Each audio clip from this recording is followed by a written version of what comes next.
lack of experience really, but back then I didn't think I did. So I was a good fitter, good plumber, good heat engineer, but didn't understand business. I think I remember when I started the business, I actually rang HMRC to ask for some advice. A lot of people who start as a tradesman, who learn a trade, they're a carpenter, electrician, plumber, they've got all the skills there on site, but the commercial awareness lack. But then when I did decide to go into contracting, it was a big wake-up call, very quick, Because I wasn't so commercially aware when I first started in the contracting world. I didn't, understand that world at all. I was just focused on delivery. We were over-servicing, doing variations. Don't worry about that. We'll do that for free when we get next job, and next job comes around. It's been roller coaster since the beginning. Once you start off on a bad foot, and projects aren't going well, cash flow gets tight, can't pay wages on time, and I'll be real, like that, we've experienced that loads, and we strive, and I've always strived to deliver a great service, right? Always distilled into me from 19 years old to now, and we've delivered some really good projects, working hard on to make sure that we deliver a good customer experience as well as the product or the finish. Probably I always say this, it was my worst decision to ever go into contracting. It was your worst decision? But my best equally. Steve or Stephen, which shall I go for? Stephen. Yeah, no worries. Thanks for coming on, my friend. Pleasure. It's mate, I've been looking forward to this one because as we were chatting before, this is one where it's like I haven't really had many people your age who've done what you've done, from your background as well, and work your way through. So I'm looking forward to it. But mate, I always like to start at the start. So give us an idea of like what you were like when you were a bit younger and how you worked your way into the construction industry. So grew up in a council estate in Bristol, very underprivileged family. You've got a proper Bristolian accent as well. Proper Bristolian. Put the subtitles on.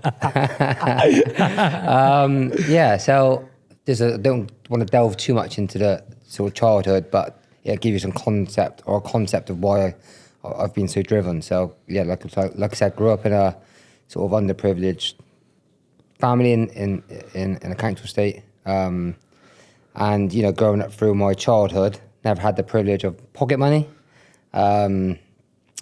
So always had to sort of hustle. And I suppose it was the start of my entrepreneurship without knowing the start of my entrepreneurship. So what's that, like wheeler dealing at school? Yeah, like not quite wheeling dealing, no, but, it used to like car wash rounds, hedge cutting rounds, cutting people's grass, paper rounds. Never was the guy to sort of take stuff into school and sell stuff in school, although I should have thought of that at the time, looking back. You're either one or the other, aren't you? Yeah. I've recorded loads of people that they've brought a load of chewing gum from Macro or something for really cheap and taken it into school and sold it, or they've done the car washing or cigarettes. Stuff that's it. Never smoked though. So so growing up, a lot of my peers around, although they were still in the council estate, I used to look up to them thinking, they've had this, they get bought this. And when you're young, a lot of the stuff is around materialistic, shoes, clothes, fashion. But the thing is, when you're that age, you just want to look cool. Exactly, and fit in. If your mates have got it, you really want it as well. Exactly, yeah. So fit in. So like I said, that was sort of my start. Looking back now, my sort of entrepreneurship. Always working weekends. I used to when I was in school or throughout my childhood, I wanted to go in the army. That was sort of from 3 years old to about 15. Career advice was terrible at school. Never good though, is it? Never good, no, never good. I was actually told to be a plumber because I'd make a load of money. Which is kind of right, to be fair, when we go on. Yeah, sort of, yeah. But that stuck in my head. Obviously, that is the worst career advice ever. Yeah. I'll say to anyone, do not be focused or driven just by money, because you can make the wrong decisions just by being focused on money, and it's not right for you. But nevertheless, got to sort of year 11, and then decided not to go into the army. So sort of bottled it last minute. Yeah. And then decided to go and do a plumbing apprenticeship. But to rewind through my sort of secondary school days, on weekends or school holidays, I used to work with a lot of family and friends that are, property investors or small builders. So I always had an introduction to the construction industry really early on. Was that just labouring and... Yeah, labouring, getting your hands dirty. Yeah, just getting your hands dirty, yeah. And it's a good start. It's a good little inception into construction industry. Yeah. So many people I've recorded with literally start by just labouring. Yeah. By just doing the proper dirty work. Yeah. T-boy. Yeah, exactly. Carrying blocks, shoveling cement. Yeah. Hard graft, mate. Hard graft. But it teaches you hard work, right? Oh, mate, and, definitely. You know, resilience to get up, to go to work in the rain. You know, carrying blocks all day is tough. No one wants to do that. So that was sort of my introduction to construction. And then when I did my apprenticeship, I would say I was, for being driven to want to be successful, but also already having experience in industry, I felt like I had sort of a bit of a step up with the peers in my college. So I did my plumbing apprenticeship with a one-man band. How was the old plumbing apprenticeship? Tough work? Mate, I'll be honest with you, can I be really honest there? Yeah, mate, you do. Yeah, this is what I had a bit of arrogance, I think, because I thought I was better than what I am. Yep. And there's always, you look back and think, you don't know what you don't know, right? But at the time, you think you know it all. So in college, actually, with the lecturers, I didn't really get on too well with the lecturers because I thought I was better than what I was. Yeah. And because with my peers around, I was probably top of the class with my, not so much academic, but, being on the tools already. So you're I think the lecturers, we had a lot of resistance back. So I obviously passed my apprenticeship, but I think I literally within 6 months of my apprenticeship, I started Williams, my business. So you up on your own? Yeah, Oh, okay. 19 I was. Yeah. So I was working for like a smaller plumbing and heating one-man band. And I was actually being paid cash at the time. Yeah. So I was wanting to go into the payroll, start paying national insurance. Oh, dodgy trader. Yeah, it was just, it's just, he kept saying, oh, yeah, well, you have to go sub-in. Yeah. I had to go sub-in. So in the end, I just went, let's do it. So I went sub-in, and I think, from memory, I worked for him for like 2 or 3 weeks as a subcontractor. Then stopped. And then left, yeah. I was quite fortunate that one of the individuals that had given me some work when I was younger, he's a property investor. I was quite fortunate that he was actually converting his house into 3 flats. So I had sort of safety net where I could go, and if I didn't have any plumbing work, I had days work. So I know it gave me a little bit of a reassurance that, I had some income coming in whilst I was trying to grow the business. So 19 years old and you started up on your own. Yeah. How did people find, giving you work? So for instance, say like you're a 50-year-old Bob who owns a house, who wants his boiler changed, say for instance you're doing that, and then you trump up, 19 years old, probably fresh out of college. Like, how does that go down with people? And did you find like a bit of a barrier in terms of securing work? A true story. So, and it sticks with me to this day. So I went to go and look at a job. So when I started the business, it was just domestic, bathrooms, boilers, heating, stuff. I remember knocking on this old woman's door, or older woman's door. She wasn't old, but older. Everyone's older than me. And no joke, I remember her looking. She opened the door and she looked past me down the road, looked left and right, and said, "Where's your boss?" And you're like, I am. And then straight away you're on the back foot, aren't you? And then I'm pretty sure she gave me the job. She was like, "You know what? You come across really well, and I wanted to give you an opportunity." So that, when you're younger, a lot of people are skeptical of giving inexperienced engineers. It's like just our industry, which is very strange. Yeah. The construction industry has got that hovering over it, such that grey cloud that if you are young, you just aren't trusted as much as people that are older. Yeah. Like you might have known so much more than 40-year-old who went down there. Yeah. But the 40-year-old is more likely to get it because they feel like, they're seasoned, they've been in the industry a lot longer. So many other industries that, modern industries especially, like, technology and AI and whatnot, they're more... It's actually the reverse. If they're younger, they're more likely to get the work rather than someone that's older. But construction's got this weird stigma around it. Yeah, we're still sort of stuck in the times, isn't it? Yeah, sure. Touch base on what we're trying to do later on. Yeah. With the new age, people working in construction, But yeah, so she gave me work, and then, built... I never really had a plan to build the business like it is today. It was just, self-employed. I only went self-employed because, I wasn't put on the payroll. So what was the plan? Was it just to earn some money on yourself? Really, just driven to earn more money. And, working for yourself, everyone assumes you're going to make more money. Yeah. Which, again, there's not all the time building a business you're going to make more money, right? Which I'm going to touch base on again later on. Give us some pitfalls that you come up against when you were so young, starting your own business and trying to carry out the work. I would say lack of experience, really. But back then, I didn't think I did. So I was a good fitter. Yeah. Good plumber, good heat engineer, but didn't understand business. And I think I remember when I started the business, I actually rang HMRC to ask for some advice, and no one wanted to give you advice. Yeah. I'm very fortunate now that I do have a lot of solid, key personnel around me to give me support. But back then, I had no support. I had, no family members that could give me good business advice. I didn't really have, and in the council estate that I grew up in, no one else really has built up businesses. So I didn't have any connections with anyone really that has built up a business that could give me advice. So it was just learning on the tools, to be honest. And over the years, you could say I've winged it a little bit, but you just learned from the lessons, But done everyone's wing. Life's a big wing anyway, really. Yeah, No one really knows what they're doing. I think from I've always had a focus on customer experience.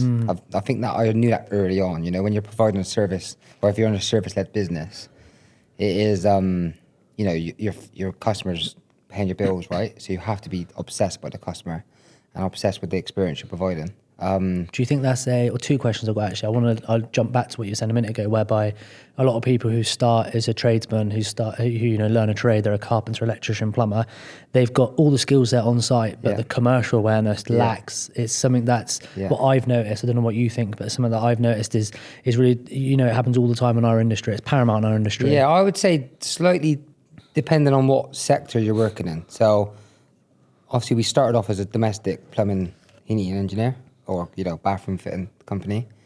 So when you're working for Mrs. Jones around the corner, you don't need to be that commercially aware. You just need to know business, right? So the whole any business is all about opportunities and leads, providing a good service to convert these leads, provide a good service, and then be able to invoice. So I suggest you're right in one respect that when you are doing sort of small works, you need to understand how to invoice and quote properly and clarifications and stuff.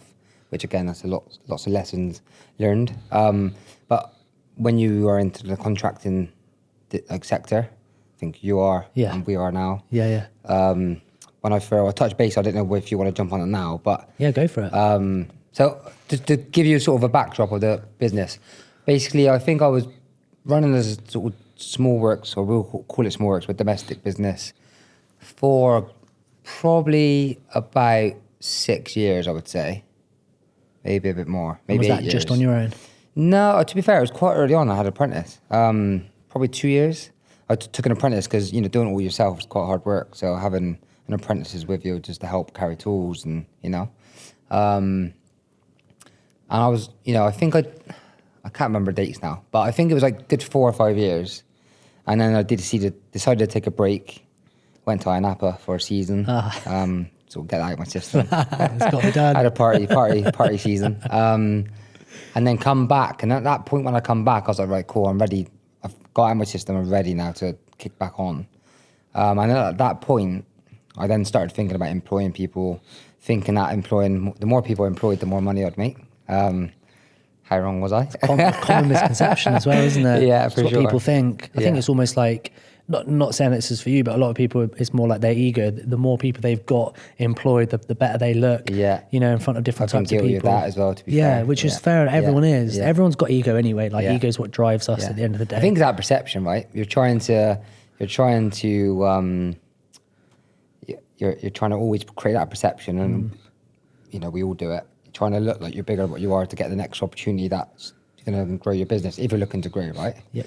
But over the years, I touched bit. I have to rewind actually. So, small works, domestic, and then started to do some sites, the new build site stuff, taking on a few other fitters. And what was that like? That jump from small works to getting into the contracting industry? Yeah, to be fair, that was from a commercial point of view. It probably wasn't that big of a difference because we were just invoicing. It was just smaller sort of builders.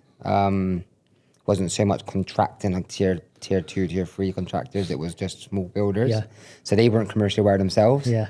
But then when I did decide to go into contracting, it was a big wake-up call. Was it? Very quick, yeah. And how quickly did you go into... That was probably about 7 years ago now, seven and a half years ago. And how... So you'd been running your own business for about 10 years, roughly, and then you'd started... 15 years is August, just gone, so... So about 8 years in, and then you decided, I'm yeah. going to go into proper contracting. Yeah. So the idea of it was, I thought it'd be difficult to grow the business where I wanted to go, just doing some works. It's very sort of ad hoc. 1 week you're busy, 1 week you're not. So I thought if I went into contracting and took on larger projects, 6, 12, 18-month projects, it would sort of give me sort of that safety net of being, you've got that pipeline of work and you can then build your team up.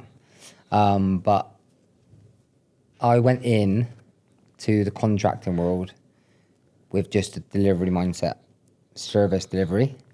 So I was not commercially aware at all. I could invoice, that was it. Yeah. I could quote an invoice, And at that point, I didn't know my numbers, didn't know my overhead structure, didn't have the infrastructure to go into contracting. I was quoting jobs. Looking back now, probably not right, or not probably right, wasn't right. They were not right. Yeah. What, too low margin? Or? Too low margin, not knowing your costs, not knowing your overhead, being keen to get into the industry, and because you're nobody, unfortunately, QSs will go, if you do it for this, you can have the job. So, okay, I'll do it. And you just get caught up in that sort of mad rush of, let's win some work and be busy, And, a lot of it was like case studies, taking these projects on to showcase what we can deliver. But when it comes to the P&Ls at the end, it didn't. It said completely opposite. So again, but probably I always say this, it was my worst decision to ever go into contracting. It was your worst decision? But my best equally. So give us a bit of context on that then. So why would you consider that your worst, and then how has it become your best? So it's been a roller coaster since you've been. Once you start off on a bad foot, and projects aren't going well, cash flow gets tight. Yeah. Can't pay wages on time. And I'll be real, like that. We've experienced that loads, and it's all about. We've not had anyone senior. We do now, but. For years previously, it's just been me, right? So I'm learning myself. Yeah. So when you were young as well, sorry to interrupt, but even when you were going into the working with the bigger contractors, what were you, 27, 28 then? Yeah, late 20s, yeah. So still really young. And yeah, I hadn't had experience in, a larger business, learning the commercial QSing role or project management and stuff, And when you're on your own, you're an estimator, your own business development, exactly. your own project manager, every single role. Delivery, aftercare, everything. Yeah, but that's what that's what's made me now into such an all-rounder, great all-rounder. Sorry, because I've had it. I call myself like a GP. I'm not an expert in anything, but I know enough in each section of the business to get by, and I'll touch base on where we're at as a business now later on, but it's helped me be able to recruit the right people in the business to take us to the next level. But yeah, so going back onto the worst and best decision. Yeah, tell us. It was my worst because it's been a roller coaster for years, and it's been tough. Stress. Yeah, it's shown good. Looking back, it's shown great testament of my character because I've had resilience, persistence, grit, and that is, I believe that is because of my childhood and what I want to achieve later on in life, but it has not made it. Nevertheless, has not made it easy, and the industry's tough as it is for everyone industry is involved, tough. You're probably right, sorry to interrupt, in terms of the childhood stuff, because I've got some mates who live in a council estate from where we're from, and they're exactly the same. They've got their own businesses, but they've got real grit and determination. They've had it real tough, but they get through it all. They're some of my only mates who are the only ones who will get through it. Yeah. Whereas I know loads of other people who would fall at the first hurdle. As soon as it starts getting tough, you have to have the right motivation and it gives you discipline, right? So it depends what you want to achieve in life. So like I said, for me, it's been tough and it's took a toll on my mental health sometimes as well, but again, you just pick yourself up, dust yourself off and go again. Are you happy to go into that in any more detail? I assume that stress, worry, anxiety. Yeah, stress. When you're like, I'm the 100% shareholder. I'm the managing director. I don't have a team of directors I can pass on stress to, or, delegate or, share a problem shared is a problem halved, and problem halved is a problem shared, isn't it? Is that is that Something right? like that. Something like that? Is that correct? Cut that one. But you know what I mean? So, but I've always been envious of other companies with one or two other directors. And I do feel when you've got that level of commitment from two directors, you both pull each other up. You have a down week where your partner brings you back up. I've unfortunately never had that. And I've taken on senior management teams hoping they would, but they're just employees. They don't have that, determination. It's not their business, And unless, if it's not their business, unless they've got skin in the game, like shares or whatever it is, or they've invested a bit of money, then realistically they go home at night and know they're going to get paid. Yeah, salary. Yeah. I've offered shares and stuff, and I'm glad I haven't given away just yet. But I have tried to sort of dangle the carrot with shares to get people motivated, but people just aren't motivated. Yeah. You even, like you said, I think we spoke about it earlier, so I'm looking at him now. is the if people's got it, if they haven't got it, And the most people that do want it are going to be working on them for themselves, my I've been on some low points, so like where I've dark places where I've had nowhere to go, and no help, or very little help. I won't say no, because some people that has helped me, I don't want to show discredit, but it's been tough on your own. So the journey's tough as it is, especially when you're doing it solo. And are you able to get, the only reason I ask is because there's probably people listening who have probably had a similar journey where they've started off on their own early and young, and they've come up against hurdles where they've probably suffered mentally as well, because it's the only one. So like, how did you, with a little bit of help, I know you mentioned, but how did you get out the back of it? What, from a mental health point of view, or just from the business? Just the whole lot, mental health and the business, because there's some lessons in there. To be honest, mate, I'm so busy. You just get on with it. So busy. I'm doing 100 hour a week, 7 days a week, so I don't get time. If I had time to sit down and sort of think too much, I'm in a tough position now, and there's another fire you've got to fight, so you don't have time to sort of self-reflect and have a look at, so you just keep yourself busy, you just get through it, and before you know it, it's a roller coaster, up, down, you're up here 1 minute, and you're waiting for another low moment, and that's still today, to be fair, as well. You get bad weeks, get good weeks, but you learn. I think my attitude to it is if you're in a tough point now, things do get better. You just, again, that the grit, resilience, determination to keep driving forward. I think like you said there, being busy as well. Yeah, I'm the same. So if ever I'm having a low week or a low day or anything, there's always someone else to do. So you have to do it. So you just get on with and do it. And when you build a business, you've got people depending on you. You haven't got time to sit there and feel sorry for yourself. You just, people are dependent on you. You have to get there. If you're not performing, you dig yourself a deeper hole. So that's probably how I've overcome it and still do to this day. How about, there's some lows mentally and with yourself, but give us some lows projects wise, like give us some of your worst projects, because people come on here a lot of the time and they speak about, we did this amazing job, we profited this, it was an amazing case study, we did a fantastic job. But if you're happy to talk about it, give us some of your worst projects, whether that was working with big contractors, small contractors, whoever it was. I think overall is a lot of it is my attitude to the industry is that there is, especially in the QSing sort of sector, that it's so cost driven.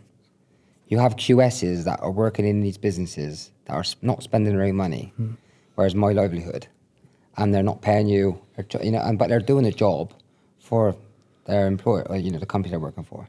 So I don't have any ill feeling towards individuals. It's just the way the industry's become, where it's just so cost driven. People are just focused on, trying to screw down their subbies, and I think the biggest thing right now for me is the deselection process. So we are very picky now who we work for. Yeah. Whereas back in the day, any job landed on the desk, I was striving to win it. Yeah. No matter what margin, So I think most of the bad jobs have been from hold my hands up, from not tendering correctly at the tender stage, being too eager, or being a bit of a pushover where QS tells you to do it for this price and you take it on because you want the work. Yeah.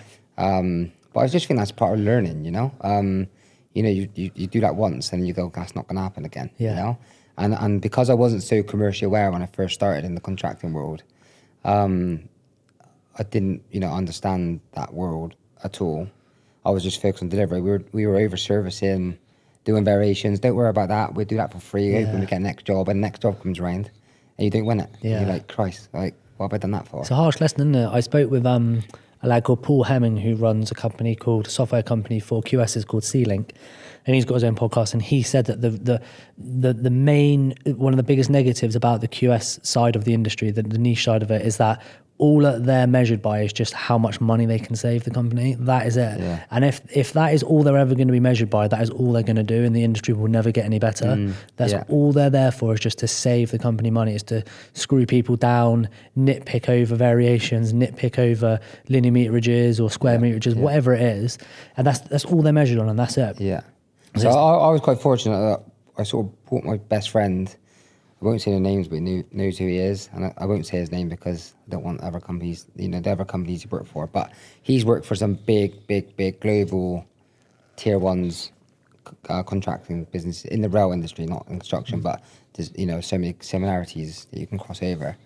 And he coming into the business, and that's what made the business more commercially aware. And then with his support, I've then now become commercially aware. And the whole business is structured around being commercially aware. Yeah. But he would tell me horror stories that these global contractors that he's working for would have money in the bank to pay supply chain, but they'd be told not to, from the commercial teams going down to the QSs, don't pay them. And they're just purposely with no substantiation. So that gave me a bit of an insight of going, Christ, this industry's ruthless. Tough, isn't it? And also the thing is as well, how I see it is, you said earlier as well, they're not spending their own money. It's not their own money they're dealing with. Yeah. So and a lot of the time, the people that are instructing them to not pay aren't on the cold face of it. They're not the ones facing the people that they're not paying. Yeah. It's easy to tell someone, don't pay them, because you're not the ones having to say don't pay them. You're telling someone else to do it. Yeah. I just think the industry is just, there are some good people in the industry, so I don't want to put a down on it. There is definitely some good people and some good clients to work for. We just want to make sure that we're aligning with the right contractors, that our values align as businesses and individuals.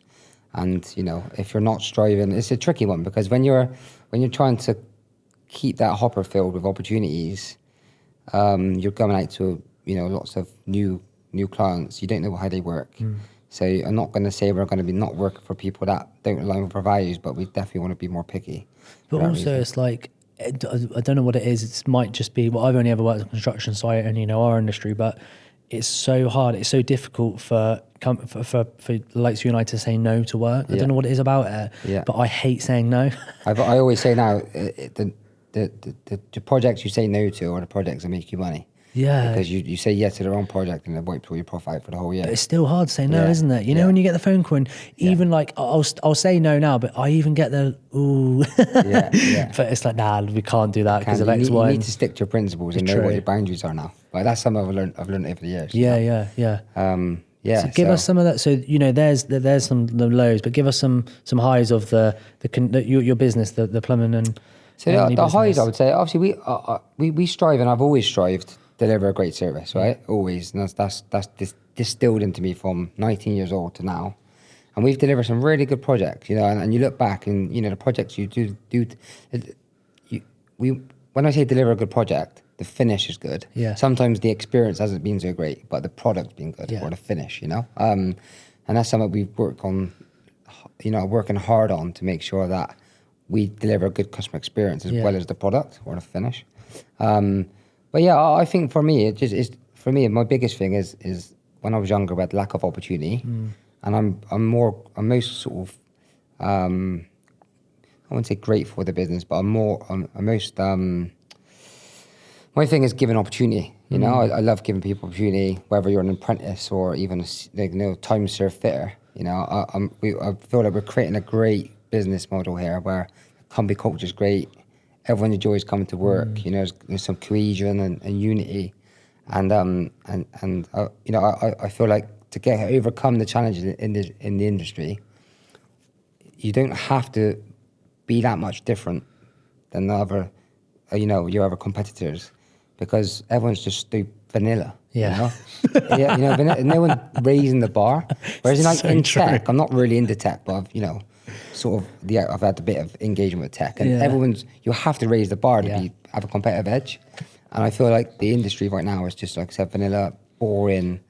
All these generational contracting firms are stuck in dinosaur age, Yeah. I think some companies still use paper, like, to report on. It's crazy, But you are right though. That is something with our industry. It's always, I don't know what it is, but it'll in some respects there'll be certain niches within the construction industry that will stay like that. Yeah. But it is great that there's people like you coming through and other younger people as well who are trying to, like develop the our side of the industry, more so just to try and modernize it and bring fresh ideas and perspectives to it. Yeah, and make the workplace a safe one, but an enjoyable one. That's our sort of one of our biggest things with the company culture is wanting people to work for you. Yeah. So I think if you've got a good company culture, it helps recruitment.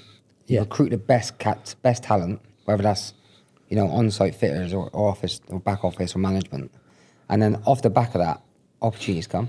Yeah. Because you consistently deliver a good service. We have a company ethos, or our sole purpose in WSW is disrupting the marketplace and changing the industry perception by consistently creating a great customer experience. And everyone that comes in the business now has to adopt that company ethos, and if they don't, they can't work here.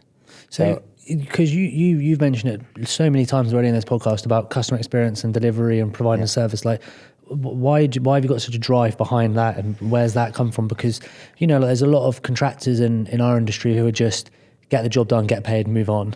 Yeah, I think if you want longevity and you want to be here forever, or I'm quite envious of generational businesses, second, third generation. Well, I'm still first generation, right? And these businesses aren't here by luck. They're here by creating long-standing relationships with all stakeholders. Yeah. So for me, I think you need to have a focus on customer first approach. Yeah. To get repeat work. And I'll be honest with you, our turnover of staff is very low.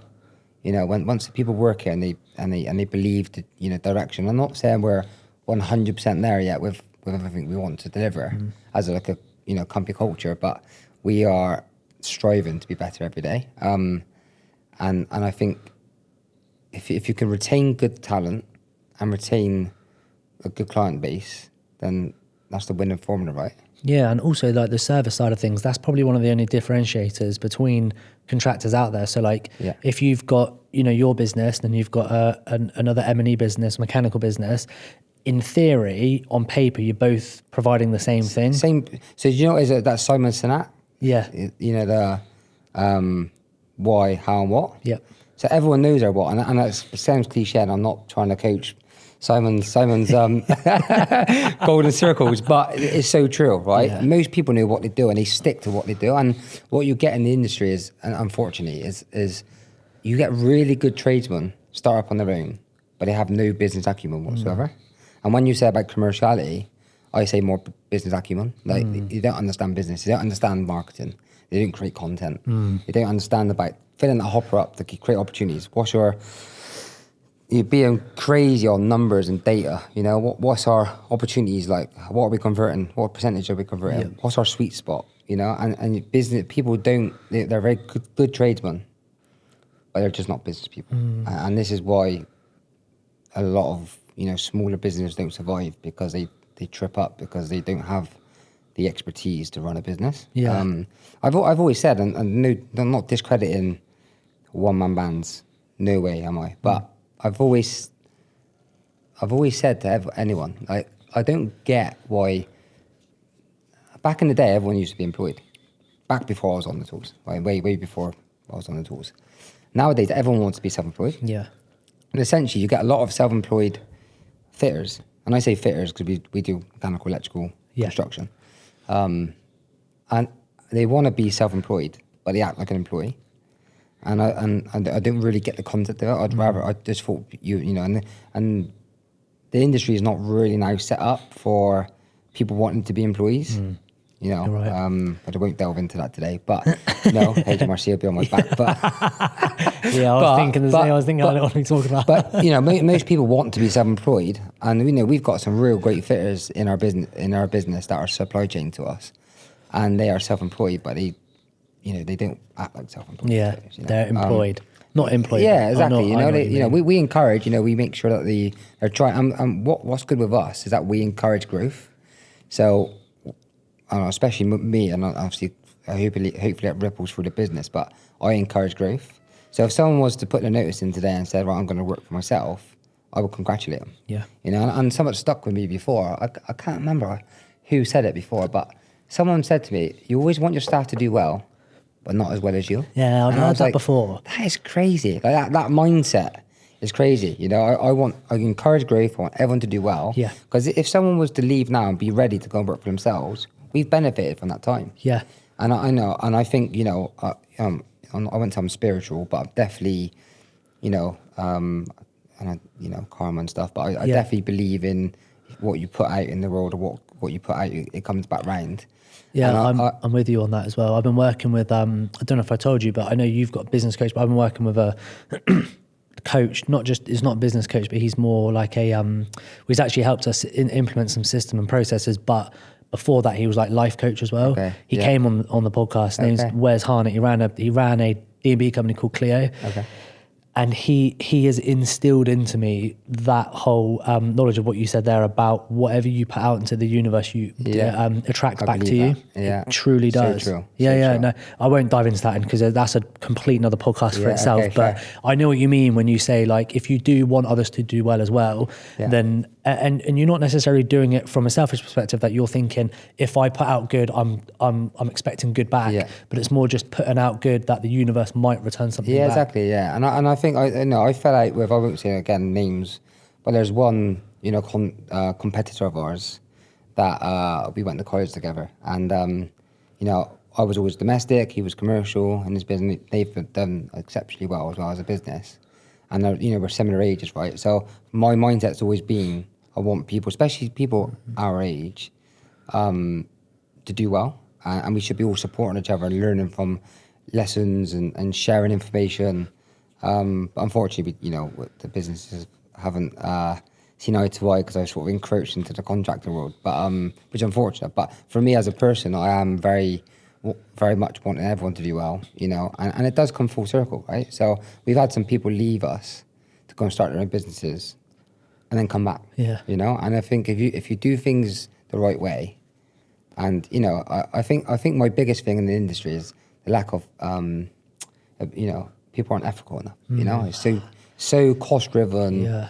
You hide behind spreadsheets, hide behind emails, and you know, and I think it's probably worse for me because you are so heavily emotionally invested in the business.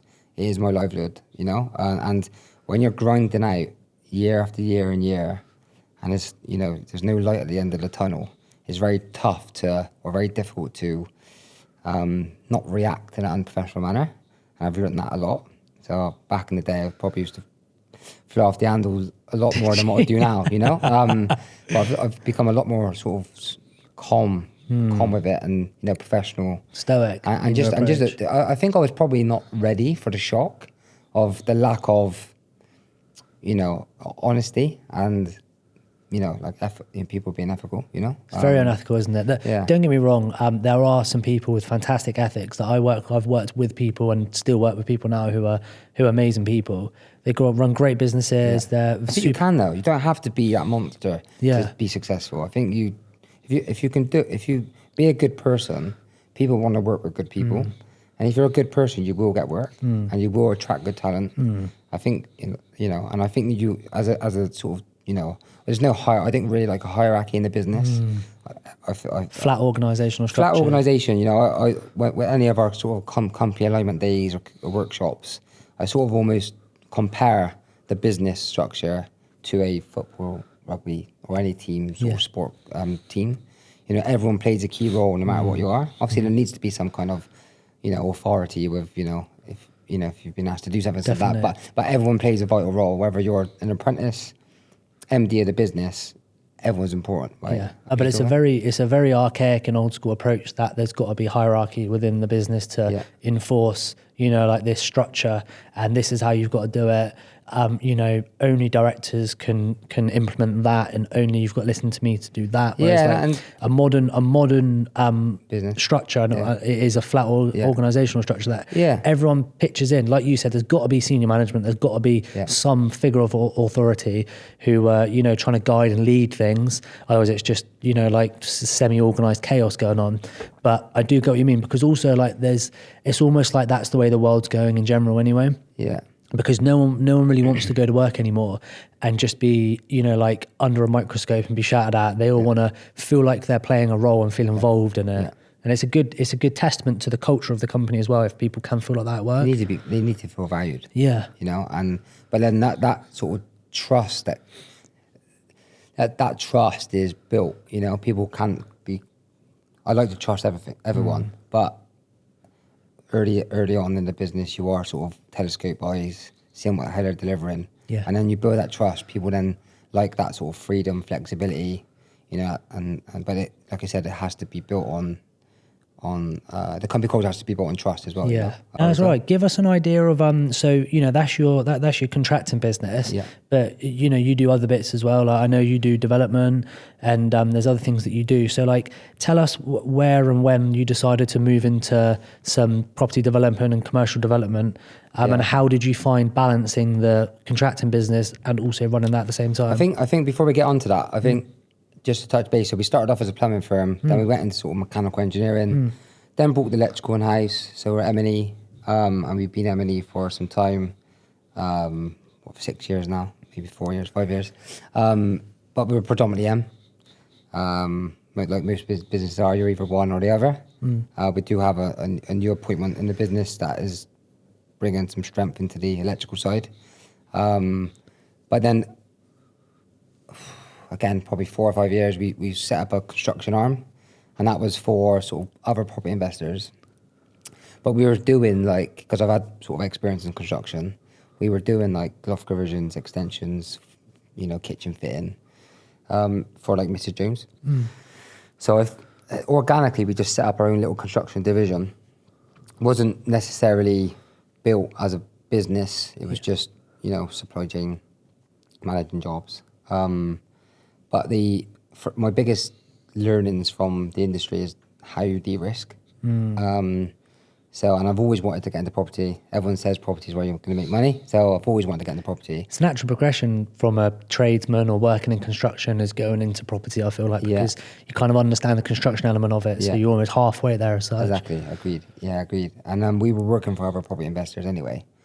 But I always thought I needed my money to do so. So obviously all my money was invested in growing Williams. So then I then started to get in. I'm a big advocate of coaching, right? So I've still got a business coach today. I've had one of the residential gurus of the UK coach me in the property space, and I've heavily invested in financially and time in coaching. And that's why I promote growth for people to grow, because I think it's good that we all have that drive to grow, but. Not a lot of people want to invest in coaching. They don't, do they? They don't. I don't know whether it's because I don't know. It's almost like there's no assured results unless you put the work in. Yeah. You'll get the results. But I feel like a lot of the time people are like, well, I'm going to pay 15 grand, for instance. Yeah. But like, how can you assure me that I'm going to get results? People just don't want. People I don't have, and I'm generalising. I'm sure people do, but a lot of people that I've met. It's that rich quick. Yeah, quick, get rich quick scheme. And everyone just wants to trade. And no one really wants to, have that long term. And no successful business is built on short term. Very few, I said, but very few, because you can be lucky and get into a niche very early on and it blows up. But generally, most businesses are, long term. You have to put hours in. But even that, like the quick ones that maybe blow overnight or whatever it is.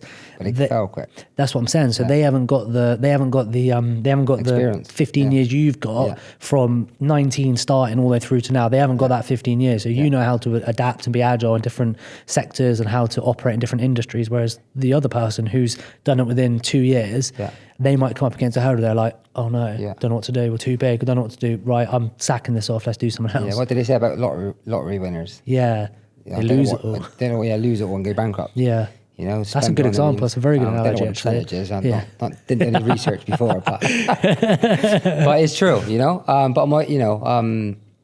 so obviously the business now is like a group of companies basically now. WSW UK Limited is our latest rebrand, and we self-deliver. We've got a mechanical electrical division, small works, plumbing electrical, and then we've got construction, small works, and commercial. Generally, our clients in the construction space are just developers and investors, property investors. And obviously coming on to it now, obviously I've got my own development company. So the idea of it always was to build up my own development company and use my own contracting company to deliver the schemes as principal contractor. Yeah. And for me, that's just a massive tick in the box for de-risking. Poacher and gamekeeper, isn't it? Yeah, exactly that, yeah. So that's what we're doing now. That's what we're doing. So the business is growing. Bigger than I ever thought it would be, to be fair. Targets keep moving. Yeah. You know, goals keep being set different, you know, every 6 months are different goals. But, we're probably going to be doing 6 mil this year revenue. I won't be surprised the next 3 years' time, got it on camera now, the next 3 years' time, I reckon we'll be doing about 25 mil.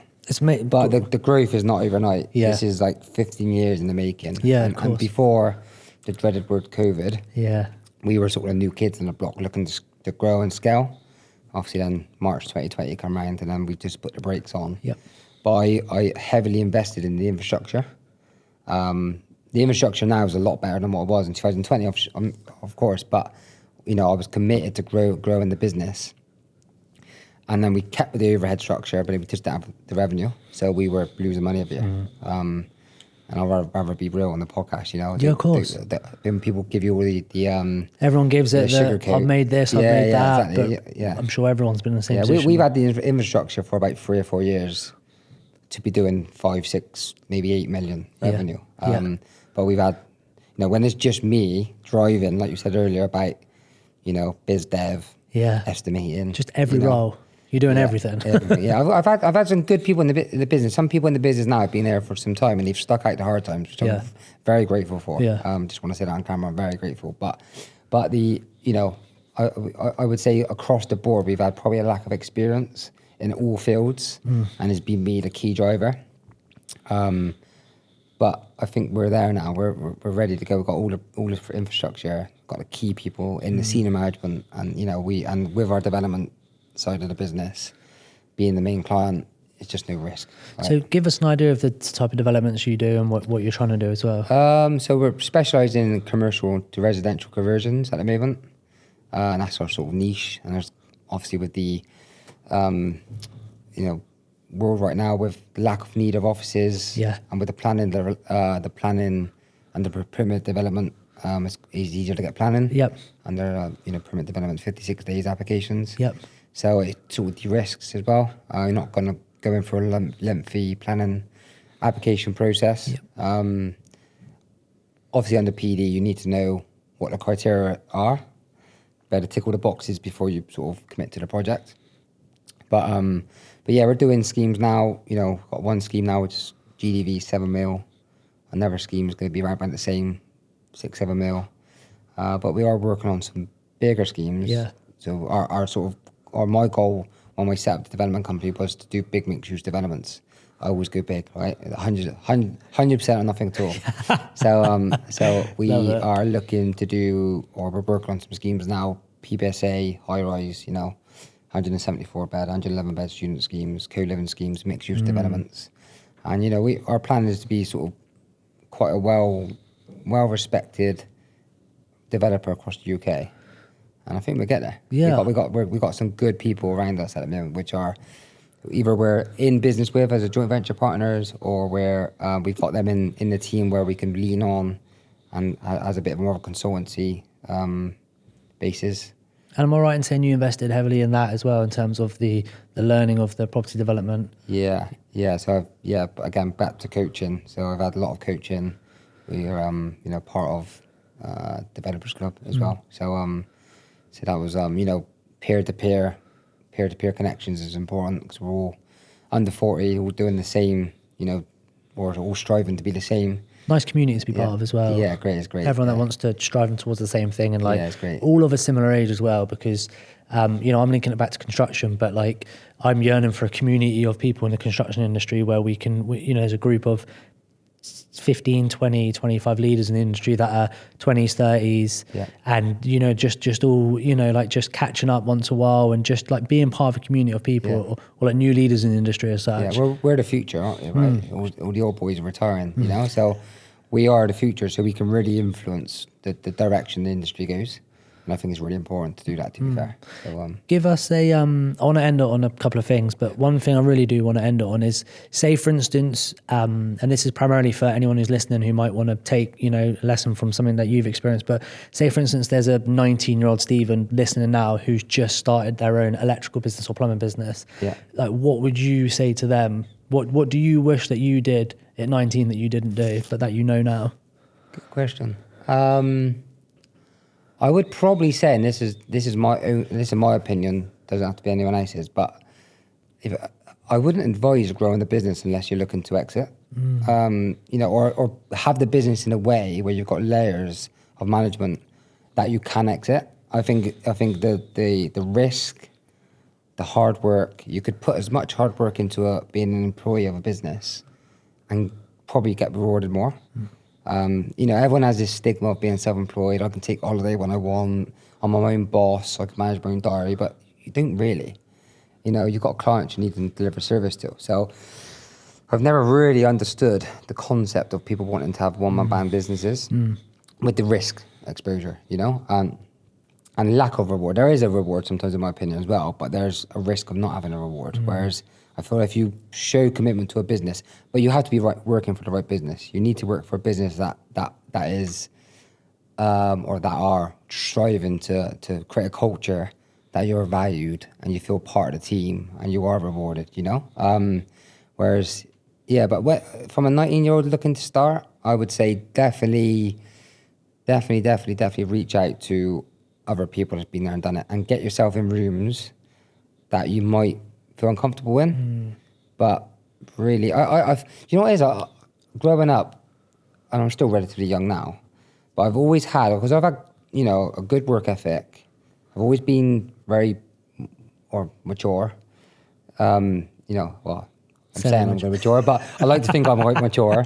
And I'm not growing up quick, right? When you have a business, you've got people depend on you. You have to grow up quick, but quite mature or very mature. But people see that you're trying to do a good thing. The good people in the industry will give you the time of day, And I just feel like if you surround yourself and have people you can lean on, that will help you.